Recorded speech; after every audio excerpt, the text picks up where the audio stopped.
sheeko gaaban nin iyo xaaskiisa. Sheekadan ayaa ku saabsan nin iyo xaaskiisa. Nin ayaa guursaday gabar, waxa uu la noolaa si degan oo fiican. Wuxuu ahaa nin aamusan oo aan hadal badnayn.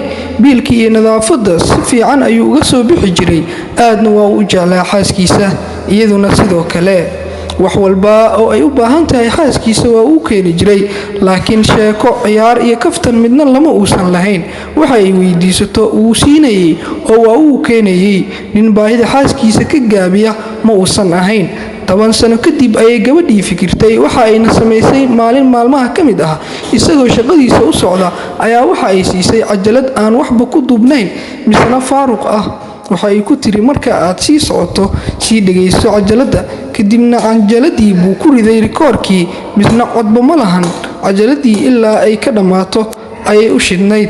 intaasi kadib waxa uu u sheegay xaaskiisa inaysan daarmaynin cajaladda. kolkaas ayay ku tiri, in yar sug way bilaabmi doontaaye. wuu sugay oo wuu rogrogay, weli way hadli la'dahay oo wax cod ah ma lahan. haddana wuu la hadlay mar labaad, waxayna ku tiri sidii oo kale, in yar sug way soo hadlaysaa. intaa kadib wuxuu gaaray shaqadiisa, welina cajaladii cod lagama haayo oo sidii ayay u aamusan tahay. xaaskiisii ayuu mar saddexaad la xiriiray, wuxuuna ku yidhi, waxaad i siisay cajalad maran oo aan waxba ku jirin. waxayse ku tiri, marka aad soo baxaysid galabta ku day oo shid markaasi. haddaba si walba wuu sameeyey oo waxba iskama bedelin. mar afaraad ayuu la hadlay xaaskiisa, wuxuuna u sheegay in aysan waxba ku jirin oo ayna shaqaynaynin. gurigii ayuu soo gaaray isagoo xanaaqsan, wuxuuna ku yidhi, ma aniga ayaad igu ciyaaraysaa? kolkaas ayay ku tiri, aaway cajaladii? waa uu u dhiibay, waxa ayna ku tiri, in yar iska naso. kadibna waxa ay soo qaaday rikoorkii wayna ku riday cajaladii. waxa ay ku tiri, kaalay dhageyso. waa uu yimid, wuxuu sugay dhowr daqiiqad, weli waa sidii. wuxuu ku yidhi, soo ma arkaysid inay aamusan tahay cajaladu? waxay ku tiri, in yar sug oo sabar.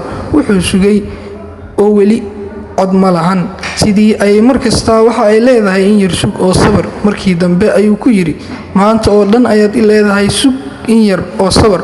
waxay ku tiri, in yar sug oo sabar. wuxuu yidhi, ma sabri karaayo intaasi ka badan ee inaga daa khuraafaadka. kadib inta ay demisay cajaladii ayaa waxa ay ku tiri, zawjkaygiiow, ma awoodid inaad u sabarto cajalad nus saacadood soconaysa. aniguna waxaan kuu sabrayay 10 sano adigoo aamusan.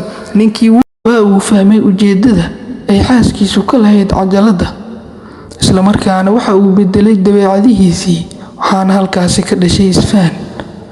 waxay ahayd qiso gaaban oo ay xaaskiisu ku fahansiisay cajaladdan wax uu ku fahmi waayay muddo ku dhow 10 sano.